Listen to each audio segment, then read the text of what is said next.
For decades, Republicans have hated California. They say that California is the example of everything wrong with America. Recently, Republicans stated in a poll that 50% of them don't believe anyone in California is actually an American. This means California could easily get the votes from a majority of Republican-controlled states to be given permission to leave America.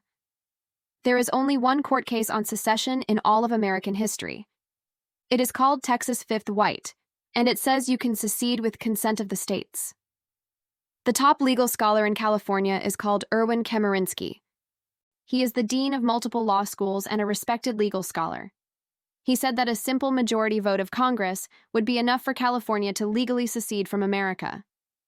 If California stays in America, it stays in a very unsafe position, because over half of America hates it. Recently, combat-trained Marines were sent against a domestic protest in California. Also recently, the Republican president denied disaster assistance to California after wildfires.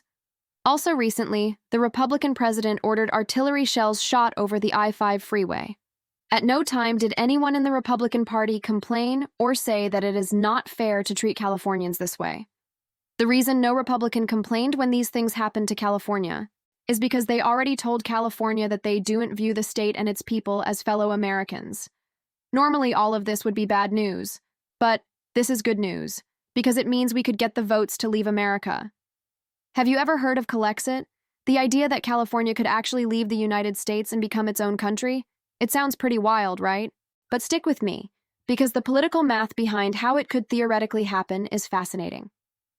First, let's talk about the political climate. It's no secret that California and the Republican Party don't always see eye to eye. California is often seen as this super progressive liberal stronghold, which clashes with the values of many conservative states. This isn't just a minor disagreement either. Some polls have shown that a surprising number of Republicans, maybe even over half, feel that California isn't really American in its values and culture anymore. They see it as a place that's just completely out of step with the rest of the country. Now here's where it gets interesting. How does a state legally leave the Union? The Constitution doesn't have a clear eject button, but the Constitution does say that for all legal questions to refer to the Supreme Court. The Supreme Court issued one case on secession in all of American history. It was called Texas Fifth White, and it said a state could legally and peacefully secede with consent of the states. Additionally, the top constitutional lawyer in California is called Erwin Chemerinsky. He is dean of 2 law schools. He said that a simple majority vote of Congress would be all that is needed for California to secede.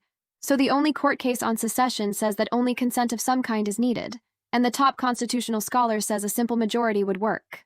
This means that California does not need 38 states like in the amendment process, but only 25 states, a simple majority, to consent. Normally, getting 25 states to agree on anything is next to impossible. But what if a significant number of those states actually wanted California to leave? Think about it. If many Republican-led states already view California negatively, they might just be convinced to vote yes on an amendment allowing it to secede. From their perspective, letting California go could mean removing a state that constantly pulls the country in a direction they don't like.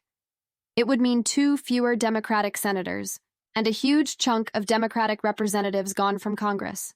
For Republicans aiming to reshape the country according to their vision, that might sound like a pretty good deal. So you'd have Californians who support independence, plus a coalition of states that would be politically happy to see California go. Combined, could they reach that magic number of 25 states? It's a long shot, for sure, and the economic and social consequences would be massive for everyone. But the political logic is strangely compelling. It's a wild thought experiment that shows just how deep our country's divisions run. What do you think? Could it ever happen? Let me know in the comments. Thanks for watching, and don't forget to subscribe for more deep dives.